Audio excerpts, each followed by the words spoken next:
25 মন ওজনের গরুটির নাম তুফান। নামের সাথে খাবারে রয়েছে বৈচিত্র্য। আপেল, কমলা, মাল্টা সহ নানা পুষ্টিকর ফল খাওয়ানো হয় তুফানকে। এই ষাঁড় যেন ভিআইপি পশু। বিশাল সুঠাম দেহের এই তুফানকে দেখতে প্রতিদিন শত শত মানুষ ভিড় করছেন। আমি ইউটিউব থেকে জানতে পারলাম যে নোয়াখালীতে খুব অত্যন্ত সুন্দর এবং অনেক বড় মানের একটি গরু, যা এর মধ্যে ইউটিউবে ভাইরাল হয়ে গেছে তুফান নামে। এই গরুটি অত্যন্ত বড় এবং এই যাবৎকাল আমি এত বড় গরু দেখি নাই। আর গরুটা সম্পূর্ণ ন্যাচারাল প্রকৃতিক খাবার খায়, যার জন্য গরুর যেহেতু অনেক দাম, আমি সেই জন্য আসছি। গরু দেখে আমার মনে হচ্ছে যে এটা নোয়াখালীর সবচেয়ে বড় গরু, আমার দেখা মতো সবচেয়ে বড় গরু। আসন্ন কুরবানির ঈদকে সামনে রেখে নোয়াখালীতে ঝড় তুলেছে এই তুফান। হোলস্টাইন ফ্রিজিয়ান জাতের এই বিশাল দেহি ষাঁড়ের দেখা মিলবে নোয়াখালী জেলায় ইওয়াজবালিয়া ইউনিয়নের ডাক্তার এগ্রো ফার্মে।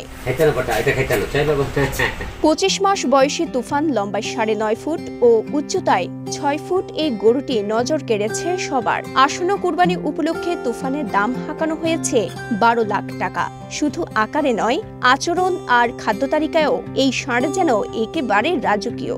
আমরা প্রতিদিন তাকে 2.5 থেকে 3 কেজি ফল, অর্থাৎ আপেল, কমলা, মাল্টা, কলা, আম, সিজন ভিত্তিক যে ফলটা পাই আর কি, কাঁঠাল, এগুলো আমরা সবসময় সরবরাহ করি। টানা 7মবারের মতো বেস্ট টিস্যু পেপার ব্র্যান্ড হিসেবে স্বীকৃতি পেয়েছে বসুন্ধরা টিস্যু। শখের বসে 5 মাস আগে চট্টগ্রাম থেকে হোলস্টাইন ফ্রিজিয়ান জাতের ষাঁড়টি কিনে এনেছিলেন তিনি।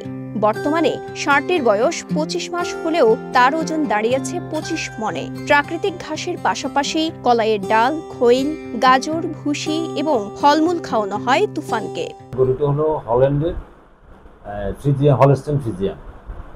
গরুটা আমি এনেছি চট্টগ্রামের হিরেশ্বরী থেকে। আমি যতটুকু জানি গরুটা বাংলাদেশ নয়, সারা ওয়ার্ল্ডের মধ্যে সেরা জাত। প্রতি মাসে তুফানের খাবারের পেছনে খরচ পড়ে 50 থেকে 55 হাজার টাকা। নিয়মিত গোসল করানো ও পরিচ্ছন্ন জায়গায় রাখা হয় তুফানকে।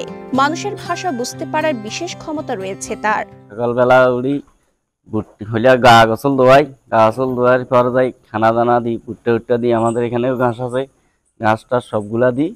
এটার পরে আবার আমাদের ফার্মে নির্ধারিত ডাক্তার আছে। তুফানের কারণে বদৌলতে আমি আমার এখানে দেখলাম যে 4-5টা লোকের কর্মসংস্থান হচ্ছে। নোয়াখালী সদর উপজেলা প্রাণী সম্পদ কর্মকর্তা ডাক্তার তাসলিমা ফেরদৌসী জানান, তুফানের ভ্যাকসিন থেকে শুরু করে সার্বিক বিষয়ে খোঁজ খবর নেওয়া হচ্ছে।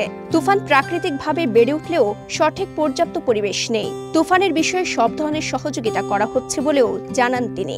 আমার দেখা মতে এবং জানা মতে নোয়াখালীতে এটাই সর্বোচ্চ ওজনধারী একটা গরু, যার 22 মাসে আমি যখন দেখে এসেছি তখন 22 মাসে 21 মণ ওজন হয়েছে। নোয়াখালী থেকে আবু রায়হান সরকারের পাঠানো তথ্যচিত্রে সাফা মারওয়া, কালের কণ্ঠ।